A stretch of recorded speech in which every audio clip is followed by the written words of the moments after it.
SD Islam Topo Kersan Lumajang.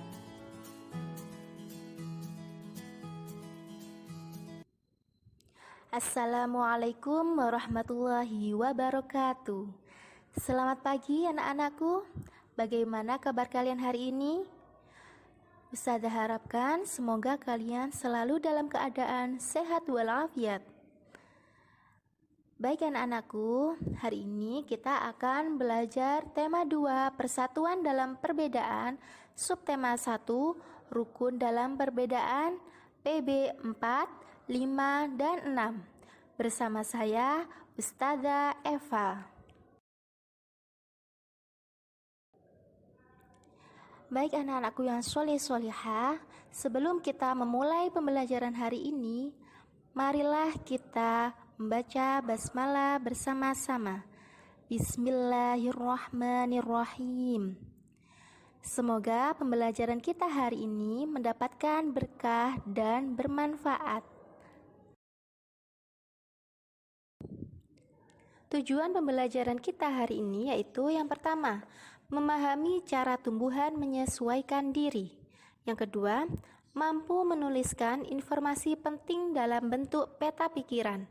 Yang ketiga, mampu menerapkan nilai-nilai persatuan dalam perbedaan di lingkungan sekolah dan masyarakat. Yang keempat, mampu menerapkan makna proklamasi kemerdekaan Indonesia di kehidupan sehari-hari. Dan yang kelima, memahami pola lantai tari tunggal, berpasangan, dan berkelompok. Anak-anakku yang solih-solihah, untuk materi pertama kita akan belajar tentang cara tumbuhan melindungi diri. Pada pembelajaran sebelumnya kita telah mempelajari jenis penyesuaian tumbuhan terhadap berbagai lingkungan. Selain untuk penyesuaian diri, beberapa jenis tumbuhan memiliki ciri khusus sebagai perlindungan diri dari pemangsa. Tumbuhan tidak dapat bergerak ataupun berpindah tempat jika ada pemangsa yang datang. Nah, oleh karena itu, tumbuhan melakukan beberapa penyesuaian diri untuk melindungi diri dari pemangsa. Berikut ini merupakan contoh penyesuaian diri oleh tumbuhan untuk melindungi dirinya. Yang pertama, tumbuhan memiliki duri.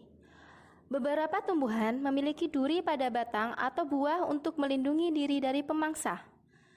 Contohnya pada bunga bougainville, bunga mawar, rotan, kaktus, pohon salak, putri malu, dan durian.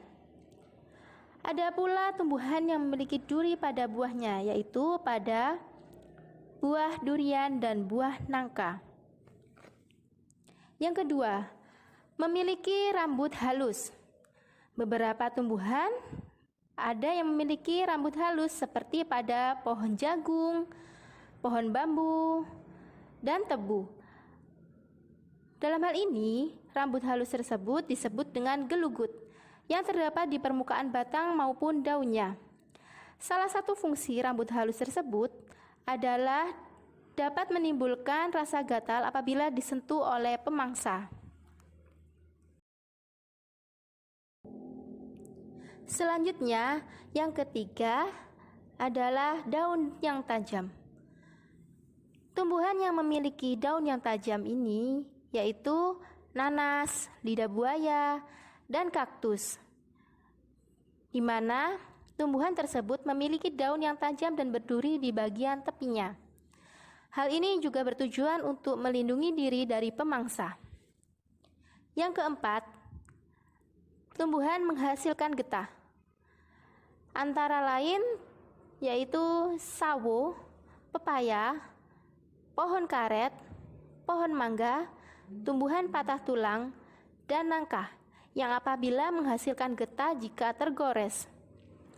Getah tersebut akan menempel pada tubuh hewan pemangsa sehingga hewan tersebut sulit bergerak.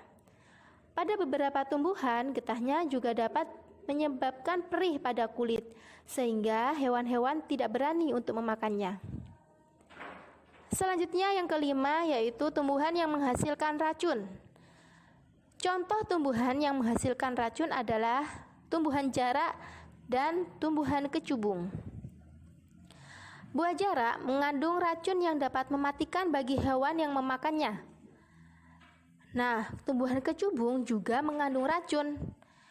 Efek yang ditimbulkan apabila dikonsumsi antara lain mual, muntah, sesak nafas, rasa gelisah, mulut terasa kaku, dan halusinasi. Nah, jadi anak-anakku, hati-hati ya, jangan sampai mengkonsumsi buah-buahan tersebut. Untuk selanjutnya yaitu penugasan. Nah, tugas ini silahkan kalian kerjakan di rumah. Sekarang saatnya kalian menggali informasi lebih banyak lagi dari berbagai sumber tentang cara tumbuhan menyesuaikan dan melindungi dirinya. Kalian pilih salah satu jenis tumbuhan yang dapat kalian amati terkait habitat dan cara melindungi dirinya. Kemudian, kalian tulis hasil temuannya pada diagram Freyer pada buku tema halaman 21. Kalian bisa mengerjakannya pada kertas folio bergaris. Untuk materi selanjutnya, kita akan belajar tentang cara menuliskan informasi penting dalam bentuk peta pikiran. Suatu teks memiliki informasi penting. Nah, informasi penting tersebut dapat kita temukan dengan membaca teks secara utuh. Kita juga dapat menemukan informasi penting menggunakan kata tanya adik Simba, yaitu apa, di mana, kapan, siapa, mengapa, dan bagaimana.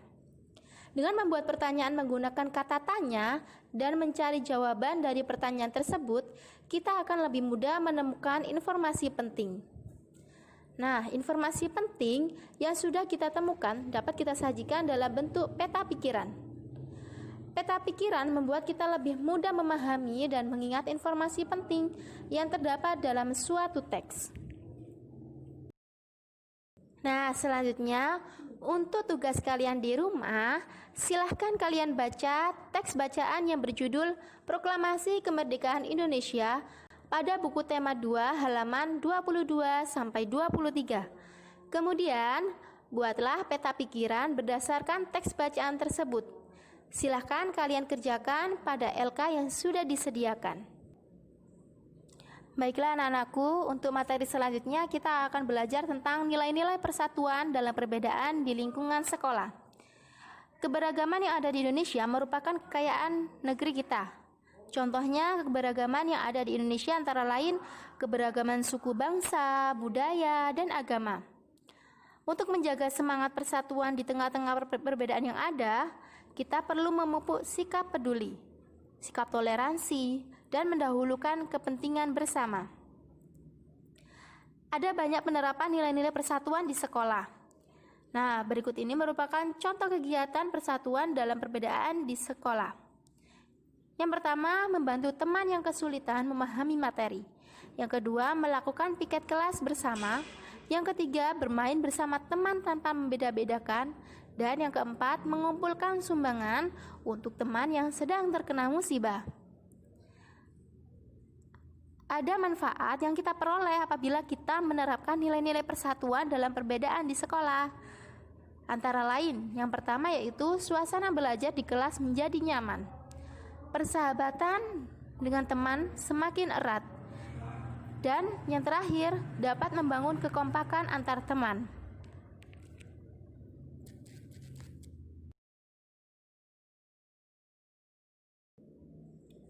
Untuk selanjutnya, yaitu pelaksanaan nilai-nilai persatuan dalam perbedaan di lingkungan masyarakat. Perbedaan suku bangsa, agama, budaya, serta pendapat di masyarakat menciptakan keberagaman.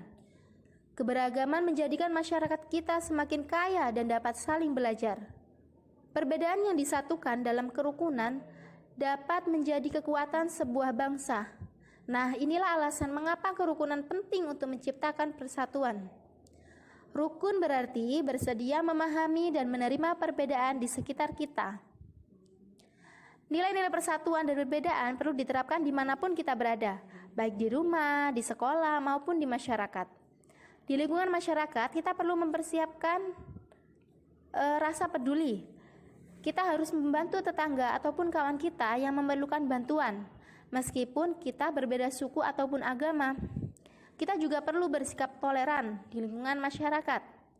Nah, berikut ini merupakan contoh kegiatan pelaksanaan nilai-nilai persatuan dalam perbedaan di lingkungan masyarakat. Yang pertama yaitu membantu korban bencana alam. Yang kedua, menghormati orang lain untuk beribadah. Yang ketiga, membantu tetangga yang kesusahan. Adapun manfaat yang kita peroleh apabila kita menerapkan nilai-nilai persatuan dalam perbedaan di masyarakat yaitu yang pertama, kehidupan bermasyarakat aman. Yang kedua, masalah akan lebih cepat terselesaikan.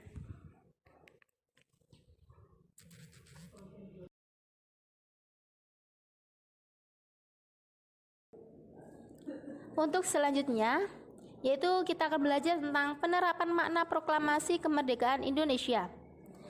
Proklamasi kemerdekaan Indonesia merupakan peristiwa bersejarah yang menandai kelahiran bangsa Indonesia sebagai bangsa yang merdeka dari penjajahan. Oleh sebab itu, kita harus memaknai proklamasi kemerdekaan dalam kehidupan sehari-hari. Makna proklamasi Indonesia dalam kehidupan sehari-hari adapun sebagai berikut. Yang pertama, di lingkungan rumah kita. Contohnya yaitu rajin membantu orang tua, hidup rukun dalam keluarga, dan saling menghormati ataupun menghargai antar anggota keluarga. Yang kedua, di lingkungan sekolah. Adapun contoh kegiatannya yaitu mengikuti upacara bendera dengan tertib.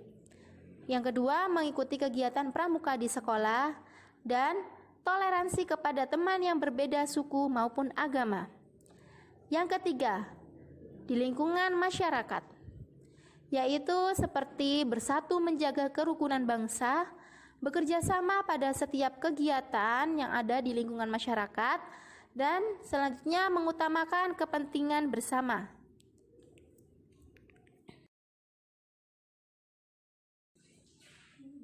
Anak-anakku yang sholih-sholihah, cinta terhadap seni Indonesia merupakan perwujudan dari makna proklamasi kemerdekaan.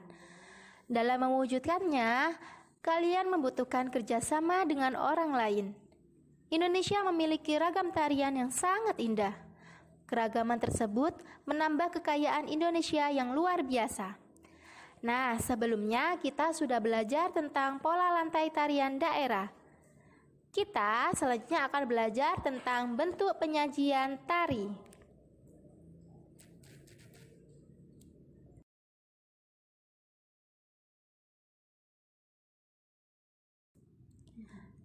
Ada 3 bentuk penyajian tari, yaitu tari tunggal, tari berpasangan, dan tari berkelompok. Nah, setiap bentuk tersebut dapat memiliki pola lantai yang berbeda-beda.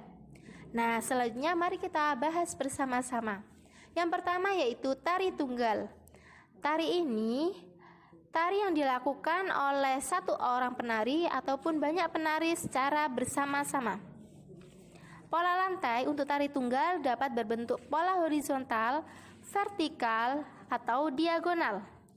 Adapun contoh dari tari tunggal ini yaitu tari jaipong. Selanjutnya, yang kedua yaitu tari berpasangan. Tari berpasangan ini dilakukan oleh 2 orang penari. Tari berpasangan dapat dilakukan oleh banyak penari secara berpasang-pasangan. Adapun pola lantai tari berpasangan ini dapat berbentuk pola horizontal, vertikal, ataupun diagonal. Adapun contoh dari tari berpasangan yaitu tari payung. Selanjutnya, yang ketiga yaitu tari berkelompok. Tari berkelompok ini dilakukan secara berkelompok. Adapun pola lantai tari berkelompok dapat berupa pola melingkar, angka 8, ataupun melengkung. Adapun contoh dari tari berkelompok yaitu tari lego-lego. Baik anak-anakku, untuk tugas keterampilan kalian di rumah, silakan kalian mencari 3 gerakan tari tradisional. Kemudian silakan sajikan informasi yang berisi tentang gambar tarian, asal tarian, gambar pola lantai, serta bentuk penyajian tarian. Kalian bisa mengerjakan tugas tersebut pada kertas folio bergaris.